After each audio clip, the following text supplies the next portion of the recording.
My boots drag across the front porch as I fumble with my house key. The October wind cuts through my thin jacket, a reminder that I've put off buying a proper winter coat for the 3rd year running. 12 hours at Horizon Logistics has left every muscle in my body screaming for mercy. All I want is a hot shower and silence. The lock finally gives way.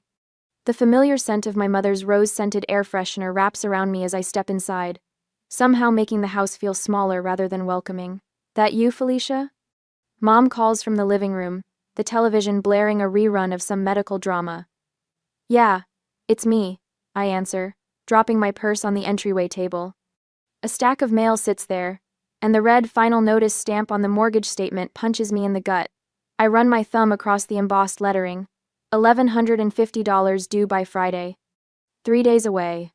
I close my eyes and count backwards from 10, a trick my father taught me when I was 8 and terrified of thunderstorms. The refrigerator beckons a futile hope. I swing open the door to find exactly what I expected. Empty shelves, except for my neatly labeled meal prep containers. Monday through Friday, chicken and vegetables parceled out in precise portions. Everything planned, measured, controlled. The rest of the refrigerator stares back, white and barren. "Did you remember to pick up my prescriptions?" Mom's voice carries from the living room, expectant rather than grateful. I press my forehead against the cool metal of the refrigerator door. Yes, they're in my bag. The television volume lowers slightly. "My back is killing me today. Could you bring them in, and maybe make some tea?" I close the refrigerator door and reach into my purse, pulling out the crumpled paycheck I'd cashed during my lunch break. The paper feels thin between my fingers, almost fragile, considering how quickly the money will disappear. I place the $1,150 next to the mortgage statement, adding an extra $50 for the late fee I know will be tacked on despite my efforts. Dad's voice echoes in my memory as I fill the kettle for Mom's tea. "Just till she gets back on her feet, Lily," he'd said at the funeral, using my childhood nickname as we stood beneath umbrellas in the cemetery rain. "Dad, forever the optimist, even in death. She needs you right now. You know how your mother is." I did know. And 5 years later, I still know. The kettle whistle pierces my thoughts. Through the kitchen doorway, I can see into my home office what should have been my home office. The Denver promotion paperwork still sits in the desk drawer, long expired. Regional manager, a $20,000 raise. A chance to build something that was mine. "Felicia, the tea?" The papers have yellowed at the edges, but I keep them. A reminder or punishment, I'm never quite sure. I carry the tea into the living room, where Mom reclines in Dad's old leather chair. The television casts blue shadows across her face, making her look older than her 56 years. "You took forever at work today," she says, accepting the mug without looking up from her show. "They asked me to cover for Stephanie again." I sit on the edge of the sofa, too tired to sink into its cushions for fear I might never get up. Extra hours means extra money. Mom sips her tea, grimaces. Not enough sugar. Her eyes drift to the framed photo on the side table, Tessa and Dylan on their wedding day. Her fingers reach out to touch the silver frame. "If only you had Tessa's sunny disposition. She never gets bogged down by the little things." The little things being our mortgage, utilities, groceries, and her medications. "Tessa doesn't have to worry about the little things," I reply, keeping my voice neutral despite the heat rising in my chest. "Your father would be so proud of how you take care of me," Mom says, her trump card. The words land as they always do, somewhere between my heart and spine, twisting like a knife. I'm going to take a shower. In the bathroom, I stare at my reflection. Dark circles beneath my eyes, hair pulled back in a practical ponytail. I barely recognize the woman looking back at me. "Just a few more months," I whisper to her. "Just a few more months, and I'll start over." My phone rings from the pocket of my jeans, lying in a heap on the floor. I pick it up, ready to ignore whoever needs something else from me today, when Tessa's name flashes on the screen. For a moment, I consider letting it go to voicemail. But family is family, Dad would say. I answer, "Felicia."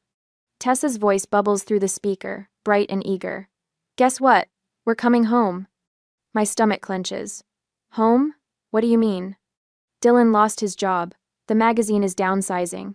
Can you believe it? After all his hard work." Her voice drops to a stage whisper. "It's just temporary, of course. Until we get back on our feet.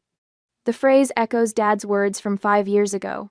Just until Mom gets back on her feet. Just until Tessa gets back on her feet. Everyone getting back on their feet while I remain flat on my back, crushed under the weight of their needs. Have you told Mom?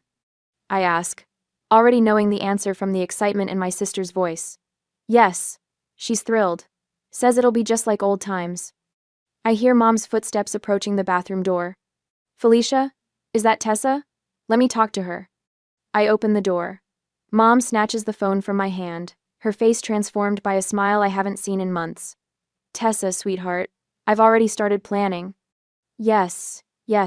Of course, Felicia's thrilled too. When Mom hands the phone back, I retreat to my bedroom. So, when are you coming? I ask Tessa. This weekend. Isn't it perfect timing? Dylan's got some promising leads already. I swallow hard. You can use the guest room. It's small, but... Oh, Mom already said we could have your room. Tessa interrupts. It makes more sense since it's bigger. You don't mind, right? You're barely home anyway with all those hours you work. The world goes quiet around me, as if someone has pressed mute on reality itself.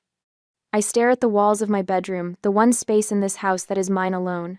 Felicia? You still there? Don't be selfish. Don't be selfish. The Taylor family motto, applied exclusively to me. I'll clear out my things, I hear myself say. After hanging up, I stand motionless in the center of my room. Through the window, I watch Mrs. Henderson watering her mums next door. She waves when she sees me. I lift my hand in return, the movement automatic. For the first time in 5 years, I see myself clearly not as a daughter fulfilling a promise, but as a resource being drained to the last drop. And when there's nothing left, they'll move on to the next well.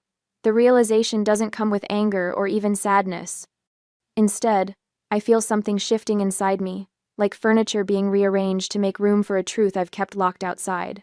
I am dispensable. I am erasable. I am nothing but what I provide. And maybe, just maybe, that means I'm free. On Saturday that week, the doorbell chimes 3 times in rapid succession. I recognized the impatient rhythm immediately. Tessa never could wait more than 5 seconds for someone to answer. I drag myself from the cramped guest room, now cluttered with cardboard boxes containing the remnants of my life. The bedroom I've slept in for 28 years had been emptied and transformed in the span of an afternoon, while I was at work earning the money that pays the mortgage on this house. When I swing open the front door, Tessa launches herself at me, her perfume clouding my senses. Behind her, Dylan struggles with 3 matching leather suitcases that probably cost more than my entire wardrobe. Felicia. Tessa squeals, arms wrapped around my neck. I've missed you so much. I pat her back awkwardly. You too. My eyes fix on the Louis Vuitton luggage Dylan is maneuvering through the doorway. For someone who just lost his job, he certainly isn't traveling light. Mom's in the kitchen making your favorites, I say, stepping back to let them in. Tessa beams. I told her not to go to any trouble, but you know how she gets when her baby comes home. Her baby. Not babies, never plural. The guest room is ready for me? I ask, though I already know the answer. I'd come home from my shift yesterday to find Mom clearing out my closet, my personal items stacked haphazardly on the dining room table. Oh, Felicia. Tessa places her hand on my arm, her diamond engagement ring catching the light. You're such a homebody anyway. This works out perfectly. Plus, Dylan and I need the space. Mom appears in the hallway, wiping her hands on a dish towel. Her face glows with an energy I haven't seen since Dad died. There's my girl. She rushes past me to embrace Tessa. I stand aside, watching the reunion unfold like I'm viewing it through glass. 3 suitcases for a temporary stay. Expensive luggage for people in financial crisis. The math doesn't add up, but no one seems concerned with equations except me. Dylan, put your things in Felicia's room. Mom instructs, still clutching Tessa. She's all moved into the guest room. Already? Dylan's eyebrows rise slightly. Mom took care of it yesterday, I say, keeping my voice neutral. She was very efficient. Mom smiles, pleased with herself. I wanted everything to be perfect for you two.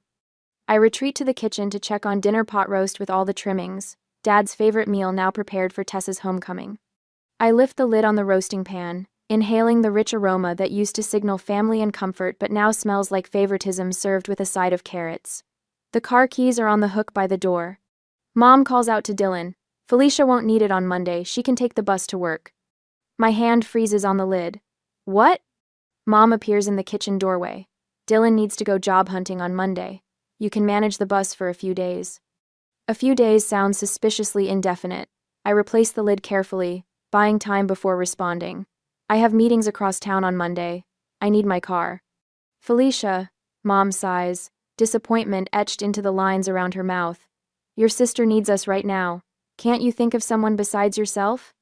The familiar guilt rises like acid in my throat. I swallow it back, nails digging into my palms. I've already told their landlord you'd cover their remaining lease payments. She adds casually, adjusting a refrigerator magnet. Just until they get settled. I stare at her, searching for some recognition of what she's asking, but her expression remains placid, expectant. You told their landlord what? Before she can answer, Tessa's laughter floats in from the hallway. I turn to see her and Dylan whispering by the front door, heads bent close together. We'll be fine, Tessa assures him, voice lowered but still audible in the quiet house. Felicia always handles everything. The wooden spoon in my hand snaps. I hadn't realized I was gripping it so tightly. Later that night, unable to sleep on the lumpy fold-out mattress in the guest room, I boot up my laptop. The cramped desk presses against my knees, nothing like the spacious setup I had in my former bedroom. An email notification catches my eye, an old message from Tessa to Mom from 3 weeks ago. My finger hovers over the delete button, but curiosity wins. I open it. Don't worry about Felicia, Mom had written in her reply. She'll understand, she always does. The timestamp mocks me. 3 weeks ago. Dylan's job loss wasn't sudden. This move had been planned well in advance. I was the only one who didn't know. My phone buzzes with a text from Marcus, my coworker. Offer in Knoxville still open if you want it. Regional position. Company housing available. I place the phone screen down on the desk, but the possibility it represents glows brighter than the device itself. Through the thin wall, I hear Tessa's voice from my old bedroom. We should really update this room, she says to Dylan. Sell some of this old furniture and get something more our style. My furniture, paid for with my paychecks, now relegated to old and outdated before they've even unpacked. In the morning, I find Mom in the kitchen, making a shopping list that's twice as long as usual. We'll need more groceries now, she says, not looking up. And the utilities will be higher with 4 people. I've worked it all out. She slides the list toward me, along with a calculator displaying a sum that represents nearly half my monthly paycheck. We're family, she adds when I don't immediately respond. We help each other. Through the window, I spot Mrs. Henderson next door, watching as Tessa tosses my carefully potted herb garden into the trash. The plants I've nurtured for 3 years gone without a second thought. Mrs. Henderson catches my eye and shakes her head slightly. On Monday, at lunch, I drive to the bank instead of eating. Mr. Peterson, the manager who helped Dad set up our accounts years ago, reviews the joint account activity at my request. You're the only one making deposits, he observes, scrolling through the transaction history. Has been for quite some time.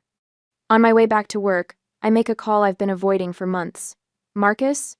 That position in Knoxville, is it still available? The words rush out before I can reconsider. For you? Absolutely, he says without hesitation. That evening, while Tessa and Mom plan a welcome home barbecue in the backyard, and Dylan uses my car to check out job prospects, I slip into my old bedroom. The closet doors stand open, Tessa's designer clothes hanging where mine once did. My desk has been pushed into a corner, its drawers emptied of my papers. I kneel and pry up the loose floorboard where I'd hidden the Denver promotion paperwork years ago. Beneath it lies my emergency fund, $5,000 in cash that no one knows about. Dad always said to keep something back, just in case. The world changes quick, Lily, he'd warned. How right he was. I call a moving company while family laughter drifts through the open window. My stomach twists with guilt as I schedule the date, but something else rises alongside it. Something that feels dangerously like freedom. We can come Monday, the dispatcher confirms, 9 a.m. sharp. I book the day off work. The first personal day I've taken in over a year. By nightfall, I've transferred the utilities solely to Clara's name and withdrawn from our joint account, leaving exactly 1 mortgage payment. I arrange for mail forwarding. I accept the Knoxville position with a start date of next Wednesday. From the guest room window, I watch Tessa and Dylan sitting on the porch swing that Dad built, their faces illuminated by the glow of expensive phones. Mom brings them drinks, hovering attentively. None of them have asked where I've been all evening, and for once, I don't volunteer the information. Next week, Wednesday, marked my first morning in Knoxville, with unfamiliar silence. No television blaring medical dramas, no passive-aggressive sighs from the next room, no one calling my name with that particular tone that means another task awaits. Just sunlight streaming through blinds I chose myself, warming the small but bright bedroom of my apartment. I stretch across the mattress, limbs reaching each corner without encountering another person's space. 5 years of compressed sleep in designated areas of my own bed flash through my mind. 5 years of listening for movement in the night, for someone needing medication, water, reassurance. Last night I slept 8 uninterrupted hours for the first time since Dad died. My phone pings from the nightstand, 17 missed calls from Mom, 32 text messages from Tessa. I scroll through without opening any, catching snippets in the previews. How could you just... After everything we've... Dad would be so disappointed. The last one should punch me in the gut. Instead, I set the phone face down and head to the shower. My morning routine emerges like a butterfly from a chrysalis, efficient, unencumbered by others' needs. Coffee brewed exactly how I like it. Breakfast eaten while reading instead of mediating family squabbles. No one commenting on my boring meal prep containers. 2 weeks later, my new position as team lead at Horizon's Knoxville facility was already reorganized in the shipping department, cutting processing time by 14%. My supervisor noticed immediately. "Whatever Nashville was paying you wasn't enough," he said yesterday, dropping a company-wide recognition certificate on my desk. At home that evening, I wrote in my journal, "I keep waiting for guilt that isn't coming." Because that's the truth. The guilt I anticipated, the crushing weight of family obligation I expected to flatten me, simply hasn't materialized.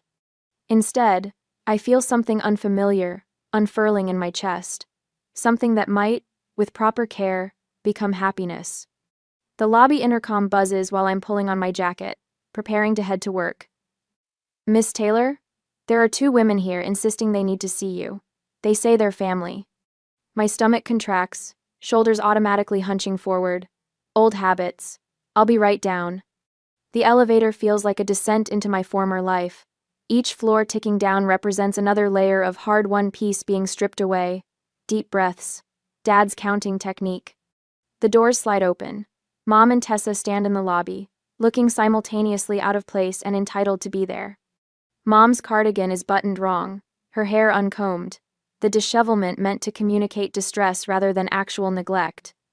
Tessa's eyes are carefully reddened, but her makeup remains flawless. "There she is," Tessa announces loudly to the entire lobby, the daughter who abandoned her family without a word. Several people glance up from their phones. The security guard shifts uncomfortably. "Good morning," I say, keeping my voice level.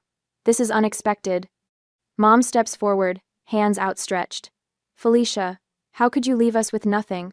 The electricity is about to be shut off. There's no food in the house." My hands tremble slightly, but I keep them at my sides. "I left the utilities in your name, with the accounts paid through the end of the month. I left a mortgage payment. I left detailed instructions on how to set up payment plans." "That's not enough." Mom's voice rises, drawing more attention. "We need you, Felicia. We've always needed you." The security guard approaches, concern evident on his face. "Everything all right here, Miss Taylor?" Tessa whirls toward him. "This is a family matter. My sister has abandoned our mother with no way to support herself." "That's not true," I counter, still quiet but firm. "Mom received Dad's pension for years.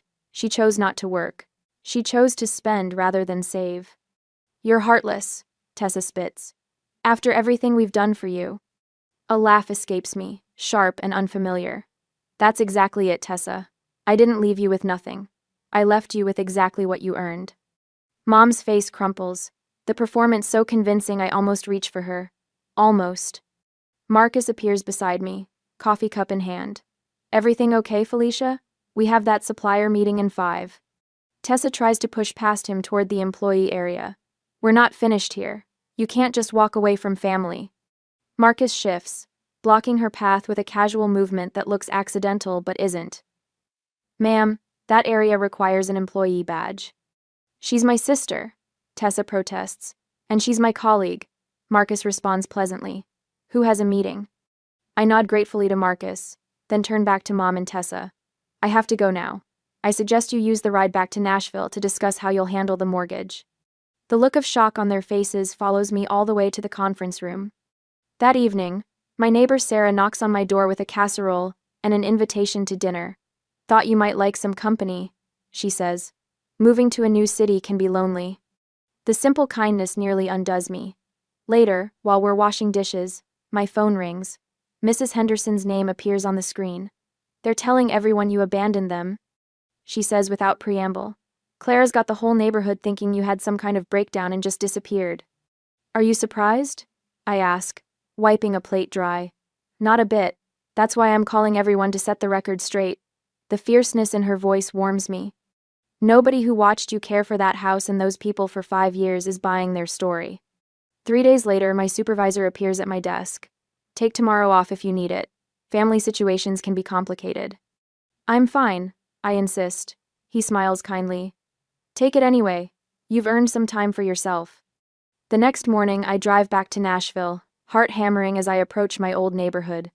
I need to confirm my mail forwarding at the post office, but something pulls me toward the house first. I park across the street, staring at the place that held me captive for 5 years. The front yard already looks neglected. Dad's rose bushes droop, unwatered. The front door opens suddenly, and Dylan emerges, carrying a box to his car. I step out of my vehicle before I can reconsider. "Hello, Dylan." He freezes, nearly dropping the box. "Felicia, Jesus, you scared me. I need to pick up a few things." He glances nervously at the house. "Clara's not going to be happy to see you." I'm aware. Inside, the living room stops me in my tracks. Where my furniture once stood, there are only dusty outlines on the floor. The bookshelves I built with Dad, gone. The coffee table I refinished, gone. Mom appears from the kitchen, eyes widening at the sight of me. "You took everything," she accuses, voice trembling. "I took what I paid for," I respond calmly. Dylan frowns, looking between us. Wait, was she paying for everything? The confusion on his face would be comical if it weren't so pathetic. Tessa storms in from the hallway. "What happened to Dad's life insurance money? There should have been savings." Mom's face flushes. "Well, the kitchen needed updating. And your car." "My car?" Tessa's voice rises to a shriek. "You said we had savings." $36,000, I say quietly. The policy paid out $36,000, which disappeared within 8 months. Tessa turns to me, her perfect makeup now streaked with tears. "Did you know about this?" "I found out when the mortgage came due and there was nothing left." Mom collapses onto the couch, my couch, which they apparently couldn't carry out, and begins to sob. "Please, help us figure this out, Felicia. You always know what to do." The statement hits me like a thunderbolt. I was never the daughter. I was the solution, the fixer, the safety net. Tessa paces, furious energy radiating from her. "You're really going to stand there and do nothing? After everything Mom's done for you? You're heartless." "My heart is fine," I reply. "It's just no longer available for your use." Mom clutches her chest dramatically. "My blood pressure medication is almost out. The doctor says my condition is worsening with all this stress." Dylan, finally catching up, points an accusing finger at me. "You should have told us the financial situation before you just took off." I walk to the kitchen counter and place the mortgage statement I brought with me squarely in the center. 5 years left. It's your responsibility now. Tessa grabs my arm as I turn to leave. "You can't just walk away from family." I gently remove her fingers from my sleeve. "You wanted each other. Now you have what you wanted." Outside, the October air feels cleaner than it did just 20 minutes ago. As I slide into my car, my phone buzzes with a bank notification. Clara Taylor attempting to access a closed joint account. A text from Tessa appears. "You can't just walk away from family. This isn't over." Then, an email notification about a letter forwarded from my old address, Clara's doctor, regarding her deteriorating health condition.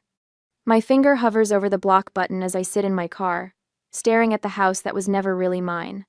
I press delete instead. I'll deal with them later, on my terms.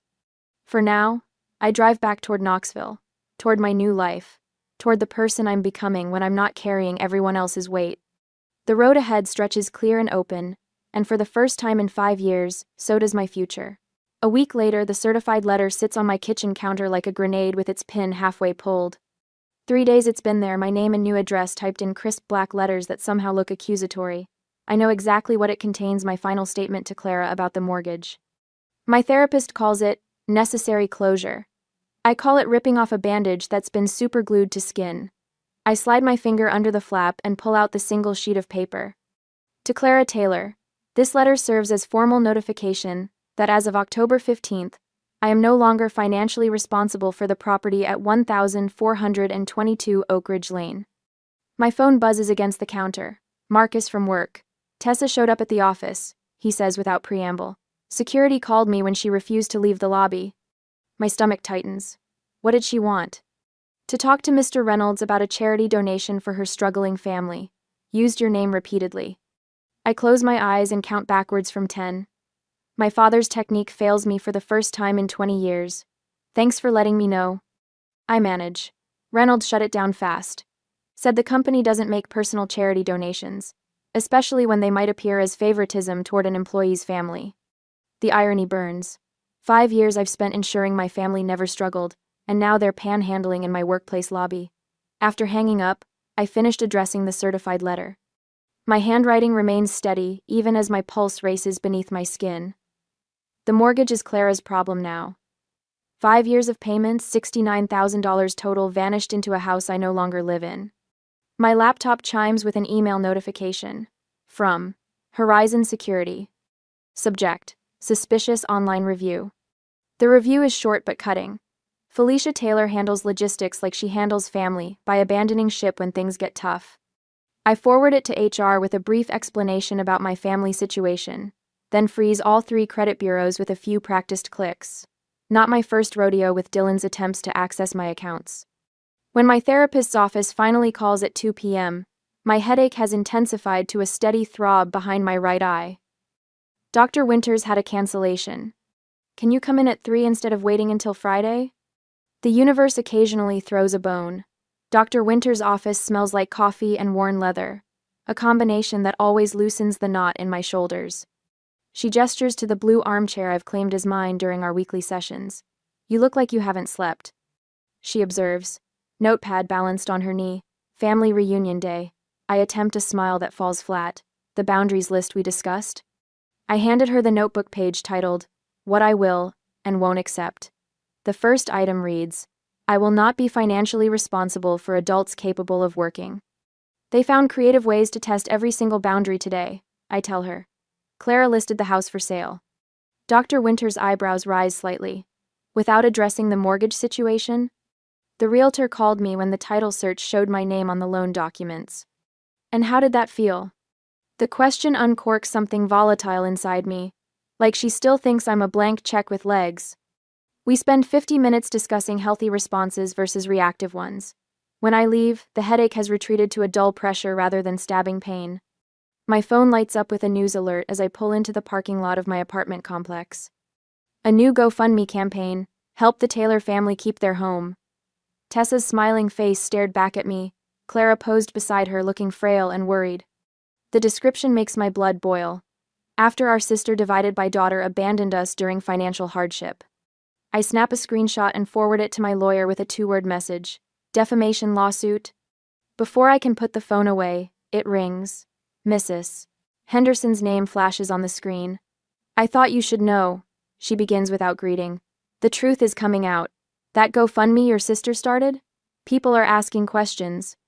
Betty Marshall from church remembered your father's insurance policy and asked Clara point blank what happened to that money. What did she say? I gripped the steering wheel with my free hand. Stammered something about medical expenses. Then Betty mentioned seeing Clara's kitchen renovation last year. A laugh escapes me, sharp and genuine. The renovation I paid for because Clara insisted it would increase the home's value. Well, now half the neighborhood knows it. And Tessa's showing photos of the house to potential buyers with maintenance issues everywhere. The back steps are rotting, the gutters are clogged. All the jobs I used to handle on weekends. That evening, my doorbell rings. I peek through the peephole to see a group of my coworkers, Marcus at the front holding a casserole dish. Intervention, he announces when I open the door. We heard Tessa showed up at the office. They file into my apartment, bringing food and companionship without the weight of obligation. Someone passes me a glass of wine. The conversation flows around work, weekend plans, a movie someone wants to see, normal things that have nothing to do with mortgage payments or guilt. We're having Thanksgiving at our place. Marcus's wife Janine tells me, squeezing my arm, "You're coming. Non-negotiable." My throat tightens. I usually have to cook for. Not this year, she interrupts gently. My phone buzzes with a text from an unknown number. Mom just got a job at Wilson's Pharmacy, part-time cashier. She's furious. Another text follows immediately. "This is Liam, by the way, Tessa's friend. Thought you should know they're not doing great over there." I show Marcus the messages. "Good," he says firmly. "About time they stood on their own feet." Later, after everyone leaves, I stand at my window watching cars pass on the street below. My apartment is small but peaceful. No one calls for prescriptions or tea or attention. No bills lurk in corners waiting to ambush me. My phone buzzes one final time for the day. An email notification. From Tessa Taylor. Subject: "This is all your fault. You told me Felicia would always take care of us." The message is clearly meant for Clara. I forward it to my therapy journal folder, evidence of cracks beginning to form in their united front. For the first time in 5 years, I fall asleep without the weight of tomorrow's obligations pressing me into the mattress. My dreams are quiet, unmarked by guilt or dread. Freedom, it turns out, costs exactly what I can afford. 10 days later, the antiseptic smell hits me before I step fully into the hospital room. It mingles with the faint floral notes of Clara's perfume, the same brand she's worn since I was 10. Mom lies against crisp white sheets, looking smaller than I remember from just 3 months ago. Her hair, usually colored to hide the gray, shows silver roots. The sight catches me off guard. "Felicia?" Her voice cracks. "You came." I stand at the threshold, flowers clutched in my hand like a shield. 3 steps would bring me to her bedside, but my feet refuse to move. "The doctor says it's just a minor procedure," I say, my voice steadier than I feel. "Tessa made it sound like you were dying." Mom's hand flutters to her chest. "My heart, honey. The palpitations started after you left us. Dr. Simmons says it's stress-induced." I place the daisies on the windowsill, careful not to disturb the array of get-well cards. Most bear the logo of our family church, their gold crosses glinting in the afternoon light. "Pastor Williams called me yesterday," I tell her. "Said something about a family healing intervention. We're all worried about you." Mom's eyes well with tears that don't fall. "Running away, cutting off your family. It isn't like you, Lily." The childhood nickname slams into me with unexpected force. My stomach twists, a familiar ache spreading up into my chest. For one wavering moment, I see myself reaching for my checkbook, hear myself saying, "Just until you get back on your feet." The old programming runs deep. "I didn't run away," I say instead. "I moved on." The bathroom door swings open and Tessa emerges, phone in hand. She stops when she sees me, her practiced surprise not quite reaching her eyes. "Oh, you're here." She tucks her phone away and steps toward me, arms outstretched for a hug I don't return. "Did you get my messages about the family meeting? Everyone's coming." "I'm not staying for any meeting." Tessa's smile falters. She reaches into a tote bag and pulls out a photo album bound in cracked leather. "I brought some things I thought might help you remember who you are, who we are as a family." The album falls open to a faded Polaroid dad, teaching me to fish while Tessa, barely 5, watches from the shore. My throat tightens. "Family comes first," Tessa whispers. "That's what Dad always said." A muscle twitches in my jaw. "Is that why you told people I had a mental breakdown? To help me remember?" Tessa blanches, her gaze darting to Mom.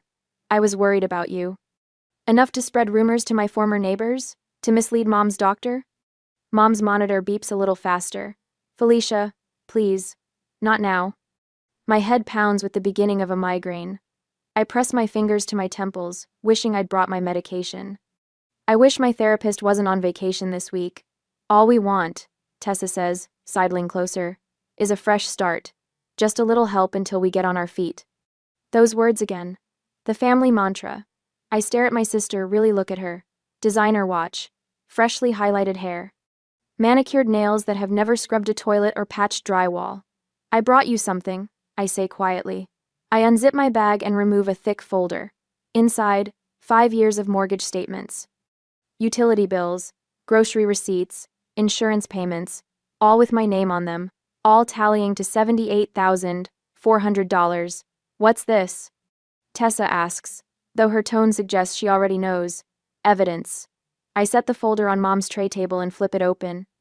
Every dollar I spent keeping this family afloat while you were finding yourself in Atlanta. Mom turns her face away. That's cruel, Felicia. I was grieving.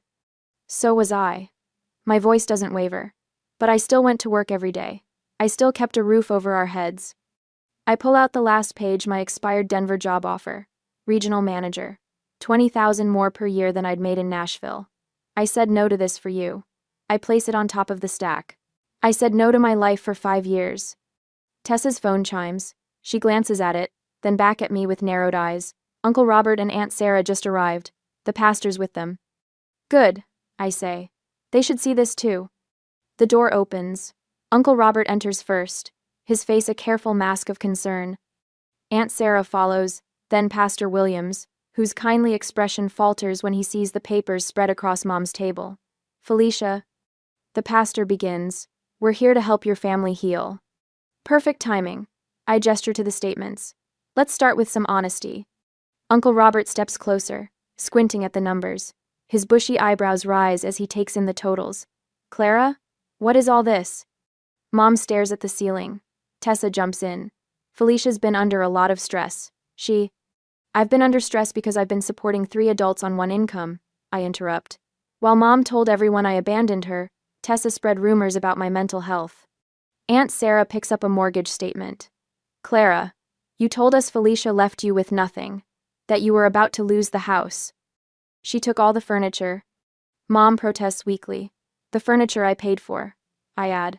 After Dad's insurance money went to Tessa's car and that kitchen renovation no one needed. Pastor Williams clears his throat. Perhaps we should give Clara a moment to rest. This seems like exactly what needs to happen, Uncle Robert says, surprising me. He taps the Denver offer letter. You turned this down to stay with your mother? I nod, something loosening in my chest at the recognition in his eyes. Young lady, he says, your father would be ashamed. Mom gasps, but Uncle Robert isn't looking at me. He'd be ashamed of how his wife and younger daughter have treated the girl who sacrificed everything. He continues, Joe Taylor raised you better than this, Clara. The room falls silent, except for the steady beep of the monitor. Tessa stares at her shoes. Mom's chin trembles. I didn't realize, she whispers finally. I didn't know how much I took from you. Her words should feel like victory. Instead, they simply exist acknowledgement without power to change the past. I don't need apologies. I tell her, gathering my papers back into the folder. I need respect. I need boundaries. But we're family, Tessa insists, though her voice lacks its usual conviction. Yes, and family means no one gets left behind, I say. But it doesn't mean one person carries everyone else. Not anymore. I zip my bag and stand. I hope you feel better soon, Mom. As I reach the door, Tessa hurries after me. Can we at least talk about the mortgage payment due next week? She whispers. I turn to face my sister one last time. No. The single word echoes in the corridor as I walk away, my steps growing lighter with each foot of distance between us. A year later, morning sunlight streams through gauzy curtains.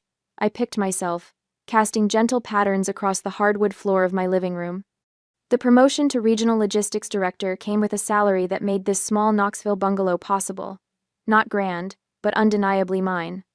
I curl my toes into the braided rug as I sip coffee on my reading nook window seat.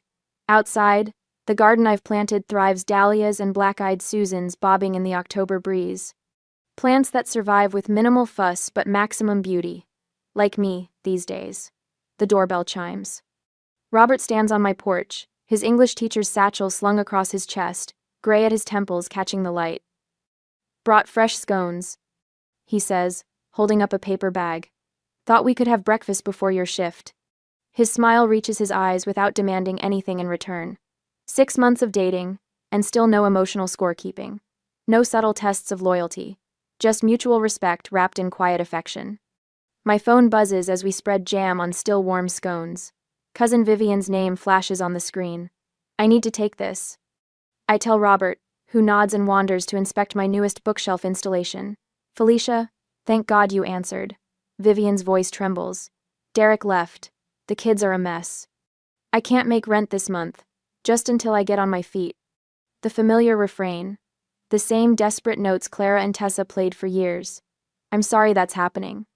I respond, surprised by my own steady voice. The Community Resource Center on Willow Street has emergency rental assistance. I can text you the number. Silence stretches between us. I wait, no longer rushing to fill the void with promises. That's it? Her voice sharpens. After everything our family has done for you? Yes, I say simply. That's what I can offer right now. After we hang up, Robert returns to the table. Everything okay? Actually, yes. And I mean it. Later, I collect the mail. Among the usual bills sits an envelope containing my mortgage statement. No red warnings, just the steady diminishing of principal as I build equity in something truly mine. I open the refrigerator to put away leftover scones. The shelves hold fresh vegetables, my favorite sharp cheddar, orange juice in the glass bottle I prefer, despite its extra cost, small luxuries that matter to me, chosen without negotiation. My savings account notification pings on my phone, another automatic deposit completed. The steady growth of numbers represents options, choices, freedom. At my desk, I open my journal, running my fingers across the leather cover Dad gave me on my 16th birthday. For your big ideas, he'd said. If only he could see how I've finally made room for them. I write, family isn't martyrdom. It shouldn't require disappearing. My therapist's words echo as I close the journal. Guilt is just fear, dressed up as virtue. My last session next week marks 18 months of unlearning old patterns. That evening, I hosted a small gathering, a housewarming delayed for months. Marcus and his wife Denise arrive with a set of wind chimes for the back porch. From all of us at the office, he says, you inspired half the team to set better boundaries. Mrs. Henderson appears with cuttings from her garden, descendants of the plants I'd started at my old home. These belong with you, she says. They always did. Later, Jennifer, the new logistics coordinator, pulls me aside. Can I ask you something personal? My brother's moving in temporarily and already talking about staying through next year. I'm afraid to say no. I recognize the tightness around her eyes, the slight hunch of her shoulders, the physical language of someone bracing for impact. Your worth isn't measured by sacrifice, I tell her, offering a business card. My therapist has a sliding scale, and I'm happy to grab coffee whenever you need to talk. The gratitude in her eyes mirrors my own reflection from months ago. I never knew I could choose differently. After everyone leaves, I settle on my porch swing. The October evening wraps around me like a familiar cardigan. 3 months since I last saw Clara and Tessa at the 4th of July picnic, a visit I ended early when the guilt trip started. Clara's grudging respect as I left was worth more than her approval ever was. My phone lights up, Clara's name on the screen. I consider it for a moment, weighing options that are now truly mine. Hello, Mom, I answer, my voice warm but steady. I've finally learned what took my whole life to understand. Family isn't what drains you. Real family is what helps you grow.